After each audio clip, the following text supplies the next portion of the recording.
পুরুলিয়ার প্রথম জাস্টিস কে ছিল? Chief justice. বাংলা, বিহার, উড়িষ্যা তিনটা জায়গার একটা এলাকা জুড়ে ছিল এই কোর্টের।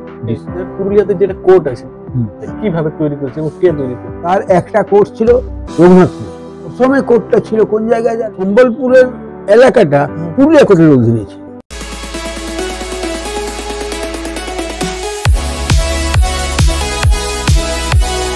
Hello guys, welcome to Purulian blogger. বন্ধুরা, আমি আবারও পৌঁছে গেছি আমাদের পুরুলিয়ার ইতিহাস গবেষক দিলীপ কুমার গোস্বামী মহাশয়ের কাছে। তো আজকে আমরা আরো কিছু পুরুলিয়া সম্পর্কে নতুন কিছু ইতিহাস জানার চেষ্টা করব স্যারের কাছ থেকে। আমাদের পুরুলিয়াতে যেটা কোর্ট আছে সেই কোর্টটা নাকি আমরা শুনেছি যে অনেক পুরানো। সেটা কিভাবে তৈরি করেছে এবং কে তৈরি করেছে? না, কে তৈরি করে? গভর্নমেন্ট তৈরি করেছিল। তখন ইস্ট ইন্ডিয়া কোম্পানি নাকি Bharat? East India company, Bharat সরকার অনেক আগে। 1789 খ্রিস্টাব্দে ভারতবর্ষে 13টা কোর্ট হয়। তার একটা কোর্ট ছিল রঘুনাথপুর। আচ্ছা, যেটা এখনো আছে, যেটা রঘুনাথপুরটা এখনো আছে। পরবর্তীকালে 1838 খ্রিস্টাব্দে 1833 খ্রিস্টাব্দে মানভূম জেলা তৈরি হলো। তার হেডকোয়ার্টার ছিল মানবাজার। 5 বছর পর মানবাজার থেকে হেডকোয়ার্টার সরে এলো পুরুলিয়ায়। তো পুরুলিয়ায় যখন এলো তখন পুরুলিয়ায় অফিস, আদালত, কোর্ট কাছারি সব হতে থাকলো। পুরুলিয়াতে কোর্ট তৈরি হলো ওই 38 সালের পরবর্তীকালে। এখন যেখানে আছে ওইখানে নাকি? ওখানে প্রথমে কোর্টটা ছিল কোন জায়গায় জানো?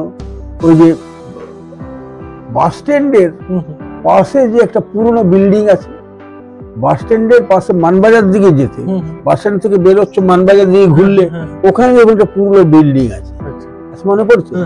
ওই বিল্ডিংটা ছিল কোর্ট। ওই বিল্ডিংটা ছিল পুরুলিয়ার কোর্ট।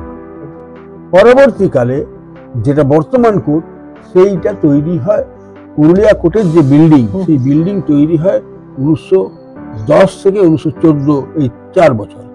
একসাথে দুটো বিল্ডিং শুরু হয়েছিল।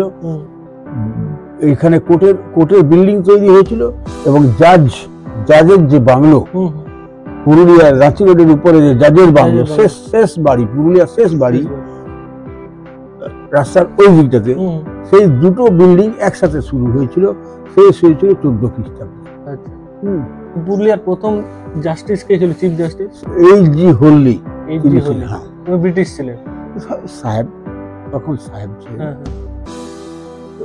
তো এই যে আমাদের পুরুলিয়াতে মানে কোর্টটা তৈরির পরিকল্পনা কিভাবে এসেছিল ওদের মাথায়? পুরুলিয়া একটা জেলাতে তো একটা কোর্ট হতে হবে, এবং পুরুলিয়া কোর্টের এলাকা ছিল সম্বলপুর পর্যন্ত।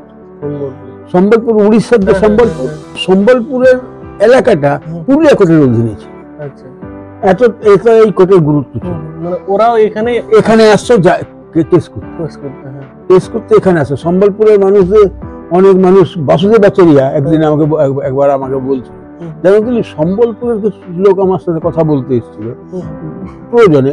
তিনি বললো যে আমরা তো পুরুলিয়া যেতাম, কেন না কেস করতে, আমাদের তো কোর্ট ছিল পুরুলিয়া। তো বলে হ্যাঁ, সম্বলপুর ছিল পুরুলিয়া কোর্টের অধীনে। তুমি জানো? হ্যাঁ জানি আমি। মানে ওটা এটার অধীনেই ছিল। তার মানে বাংলা, বিহার, উড়িষ্যা তিনটা জায়গার একটা এলাকা জুড়ে ছিল এই কোর্টের ডিস্ট্রিক্ট। তখন মানে সব এখনের যে বিল্ডিং আছে, তখন এই বিল্ডিং এর মধ্যে তো অনেক পরিবর্তন। 10 সালে তৈরি হলো এই বিল্ডিংটা, যে বিল্ডিংটা বর্তমানে আছে। সুন্দর একটা বিল্ডিং আছে না, দোতলা বিল্ডিং।